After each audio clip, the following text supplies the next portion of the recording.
Welcome back to Into the Void Anime. It's just me today. If you're new here, my name is Ash.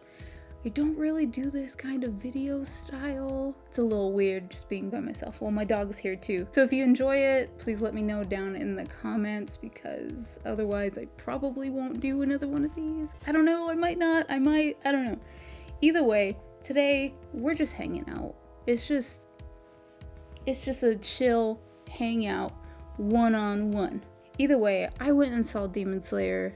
The other two were busy, so I went and saw Demon Slayer by myself. And if you haven't seen like a movie, like gone to the movies by yourself, you need to, because it is I feel like I was led to believe that it was gonna be a movie, which I was kind of wondering, like, if this is a movie, then why aren't people like hype? And I was super bummed because I thought, man, no one's really making a big deal out of this. Like, this is kind of like, it's Demon Slayer, you know? Like, the level that it's at, I feel like more people should be stoked to go and see this. And I feel like that was just not, I don't know, I should have just put two and two together, but I didn't. So I went and watched it, and it was more of like an early release. So it was the last two episodes of the Entertainment District arc. And some people said that there was going to be new, or there was supposed to be new scenes in it, and I didn't really notice any except for one. If you know of another one, please put it down in the comments, because it will drive me crazy if I know that there's another one and I don't know what it is. So the monologue, Nezuko's monologue, I don't remember seeing that. I don't remember seeing that at all. So that was kind of new to me, and that was cool to like hear her voice, you know. I watched it in dub. I didn't mean to. I didn't know what I bought, honestly. I was just like, one ticket to Demon Slayer, please. And then I just went and sat down and watched it. And then it ended up being dubbed, so, you know, I was happy with either. I'm not really picky in that way. Yeah, so please let me know in the comments if there's another one. I feel like I might have missed one. I don't know. I feel like I'm always like missing something, you know? Like I feel like I look too deeply into things sometimes. I think Attack on Titan did that to me though, with like constantly trying to figure everything out. And sometimes it's just surface level, you know? So the Nezuko monologue was right before Gyutaro blew up, which, let's talk about that for a second. So reading the manga before he showed up was super weird because I hadn't read a manga before that. That was my first one, and I like enjoyed it immensely. But you know how like his you know, the things that he would say, the letters that the font that they would use when in the manga. The font that they would use in the manga was all like squiggly, and he would say like man, and I thought he was gonna sound like, I thought it was gonna be like a really bad like impression of like a stoner or something, because it was like man, like hey man. I thought it was gonna be something like that, and it totally wasn't. Like it kind of was, but I feel like I thought he was gonna sound a little bit more like a stoner. Which, you know, he didn't, and that's fine. He just sounded a little bit more sickly, which, you know, was open for interpretation with the manga. Like, I knew he was sickly, but he said, like, man at the end of his sentence, and when you say man like that at the end of your sentence, I'm gonna think, okay, maybe it's because I'm from California. I don't know. I just think when people talk like that, they're just probably a stoner. So the chapters for the early screening was, I believe it's 98 through 102. I think. Correct me if I'm wrong down in the comments. I'm not positive. So it starts out, I mean, I've heard from many people that the Demon Slayer manga to anime is pretty like frame for frame, basically the same. So it starts out in the castle, which compared to the manga, I think it is like, I don't know, I felt like I was on a cinematic adventure. Like, with like the, like, he falls, right? And they just make it so much more like vast and like just humongous on the inside.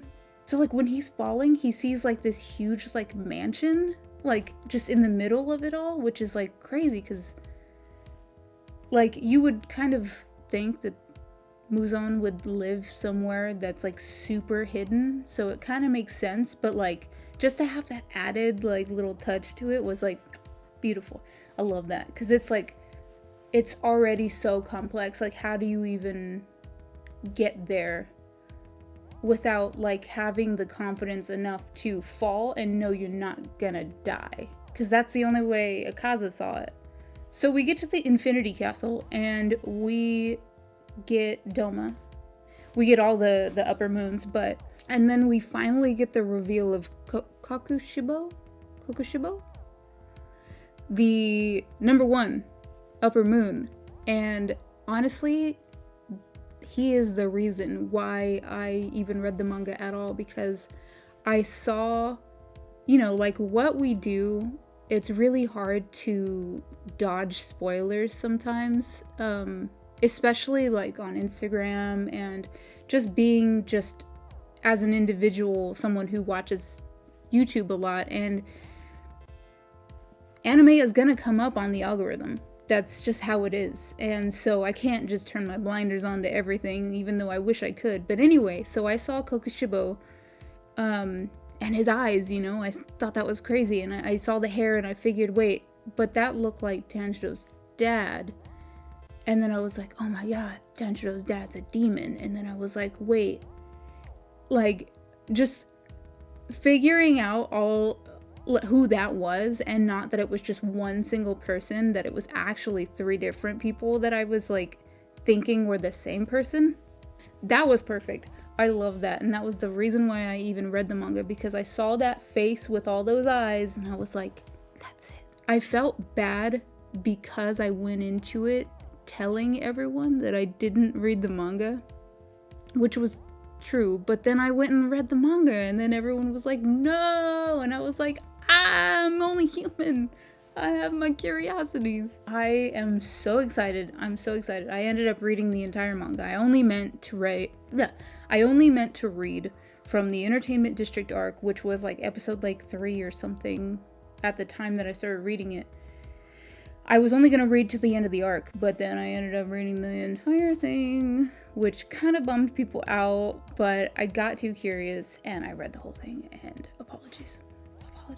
So we got the reveal of all the upper moons. At this point, there's 5. Right? 5. Yeah, because Gyutaro was number 6, and there's 12 upper moons, and, well, there's 6 upper moons, and, you know. So next was Tanjiro's dream that he had, which was super cool, because I always like when people, especially in anime, because you could do so many things with it, but like in TV in general and movies, I really like exploring the idea of dreams, because you kind of get a peek into people's subconscious, and I think it's really cool, like considering what's going on in their world, you know, like he's a demon slayer and his sister was turned into a demon, and you know the story, but like considering his entire life leading up to that point, he's gotta have some wild ass dreams. And then to have this like kind of ancestral dream was kind of cool, and I really liked that. It's almost like the past is trying to like tell you something, you know? I mean, in any case, the dream could be telling you something. It could mean anything. It could mean something. It could mean nothing. It could mean anything. And in this case, we get a look back at Yorichi, which is the brother of Kokushibo, which is like, I thought Yorichi, Kokushibo, and Tanjiro's dad were all one person. And I was like, because you know, you only get like the silhouette. And then we get Tanjiro's trek into the Swordsmith village, which honestly, this solidified it. This part solidified it for me. How much I love Haganezuka. I always like characters like that.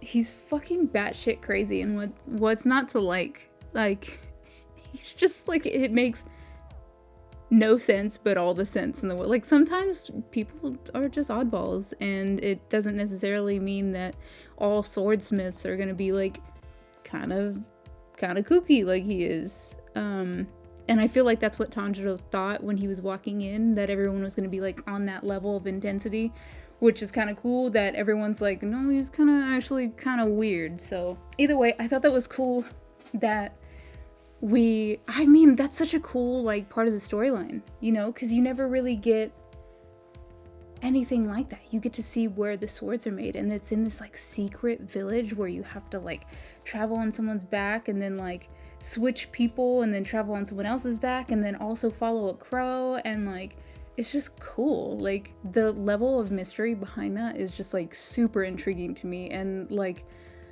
it's just such a well thought out story, you know? I'm sorry, I'm a Demon Slayer stan, okay? I can't help it. And I cannot wait until, like, we got the note, right? We already got the note. Tanjiro got the note that's saying, like, fuck you. I have no sword for you. I hate you, you know? And I especially love that he's, like, gone for 2 months and he comes back fucking straight up yoked. Like, he is fucking ripped, and I absolutely love that. Like, it's just so funny. It was my background on my phone for like a really long time, and right now it's actually Kokushibo. It's been like that for a minute now. Anyway, so I'm super stoked on Haganezka because I just think he's such a character, and I love how fucking just weird and kind of hateful, but kind of like the comic relief. I love it. I love Haganezka. We also get the love Hashira, and she comes running down that hill, and her titties are just out for all you fucking freaks out there. I'm sure you were like, that's fine, you like what you like. And then we get my boy Genya. I fuck with Genya. Genya with the good hair, that's what I'm calling him, because his hair looks fucking sick, dude. I love Genya. I love his growth throughout the manga. I love his fucking just strange relationship with his brother, which leads me to disclose to you, I haven't gotten a chance to kind of talk about Demon Slayer with people, so this is kind of a cool hangout because I get to kind of talk about it, and like, please, like, input yourself in this conversation in the comments, because I'm gonna be hanging out there. I'm hanging out right now. My favorite Hashira from beginning to end of the manga. I've read all of it. I know everyone's backstories, and my favorite Hashira is Shinazugawa Sanemi, the Wind Hashira. He is my favorite. I love him.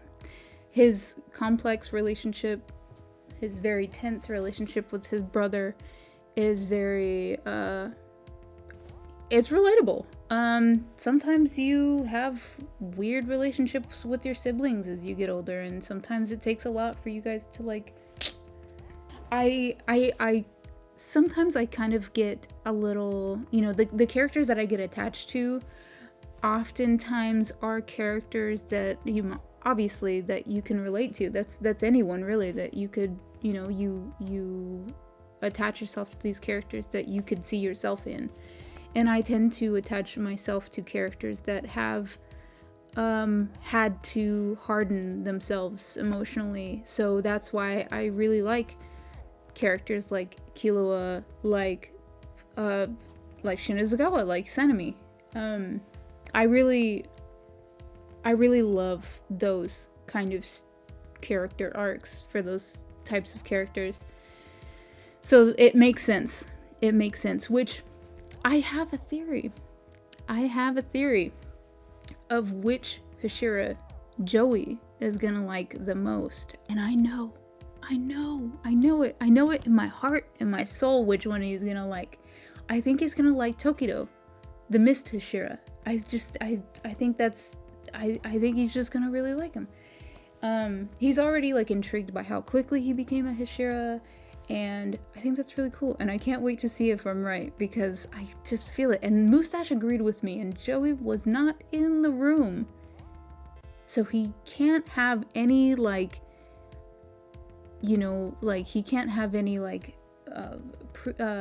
preconceived notions about who he's gonna like. He's not gonna have any influence. So Joey was not in the room when me and Mustache were talking about which Hashira we both thought he would like, and we both came to the conclusion that he was gonna like Tokido. So I'm excited to see if we're right. We've already met the Mist Hashira Tokido, but we kind of get introduced to him in this arc. So he's in the forest arguing with some kid, and we don't really know why yet, which it ended shortly after that. But I thought they were gonna, I thought they were gonna end it somewhere else, but it makes sense that they ended it right there, which leads me to my next point. The secret weapon, as we all know, is the Yorichi dummy, basically. It's like the super, you've seen it, you know what I'm talking about. I'm really excited to see it animated, honestly, and I'm excited for this, like, arc that's coming after this, like this training arc, and it's like, I'm so excited for it. Like, before 4 and 5, is it 4 and 5, the upper moons?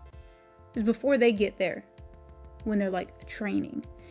I'm glad from like just a viewer's, like a viewpoint of like of just a viewer and lover of anime, I'm glad they didn't kill off Tengen, honestly, because like it adds like this level of, I guess, like this weird, not all Hashiras die. You know what I mean? Like, some can retire. So like Orokodaki, we have Rengoku's dad, we have, I'm sorry, I don't remember his name right now. I'm just so excited to see the rest of it animated, and it's like literally like eating me up inside not being able to talk to anybody about it, because like I feel like some time has passed since these chapters came out, so like the hype isn't there anymore. And also it hasn't been animated yet, and so like there's like, I'm in this like weird in between that like I don't really have anyone to talk about it, or not as stoked as I am currently. Sometimes when I'm sad I have screenshots of the parts that made me cry the most in the manga, and sometimes when I'm sad I feel like I need that little push to like get me to cry, you know, so that, you know, a good healthy cry sometimes is good, you know, and that's fine. But sometimes I go through my phone and I look at these panels from the manga and I start to cry, and I'm like, ooh. But then I feel better, so it's cathartic for me. I think considering I wear like considering I wear the hoodie with the with Shinobu and her sisters, considering I wear that sweater quite often, it's like the white hoodie that I always wear, you would think that Shinobu was my favorite, and I love Shinobu. I adore her, but I think Shinozagawa is my favorite, honestly. But I do love that chapter, because the sweater that I wear is the artwork for the chapter, and oh god, that chapter, I can't wait to see it animated. Also, I feel like I should say, so I feel like Kanao's storyline and her growth, I really love that, and I love that chapter, you know, the chapter. I loved it so much that I was like, I need something with that chapter, like something from that chapter. So I like constantly am wearing that sweater because 1, it's comfortable, but 2, that's one of my favorite chapters. It's so good. But I feel like I've mentioned Kanao. I love her. I love her growth. I've mentioned Shinozagawa is my favorite Hashira, but my favorite of the upper moons, which I kind of got a little mad not mad. It wasn't like a legitimate anger, but I was just like, you know, when me, Joey, and Mustache went to go see Mugen Train, when Rengoku dies and Akaza's just like, you know, doing his thing, someone, I'm not gonna name names or anything, decided to laugh audibly, and I was like, I was all mad. I was all mad because, you know, you're in your feels at that point, and it's like, man, shut up. It's just a movie at a certain point. As intensely saddened as I was like, okay. I was too busy mourning anyway. I was like, oh, Akaza's, I hate him. He's the worst, you know? And then I read the manga, and now Akaza's my favorite. I love it. I think his backstory is like the perfect, like the tattoos of him being a thief and like him like loving someone, and then like, oh, the way it happens in the Infinity Castle. Dude, I was crying so hard. I was like, I think I was in the bathtub and I was like, ooh, like straight up ugly crying in the bathtub. I don't know, it was a good time. I enjoyed it. Is there anything else that I didn't talk about? There probably is a lot for me to talk about. I could honestly go on forever. Not forever, maybe like I could go on for a while. If you want to join the conversation, please comment down below. I'll be hanging out there.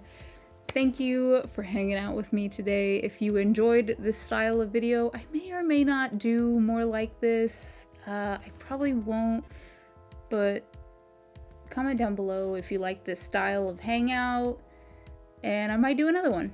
Demon Slayer related, non-Demon Slayer related, anime related, non-anime related. We also have a second channel, Past the Nudes with the Z, if you want to hang out with me and Joey over there.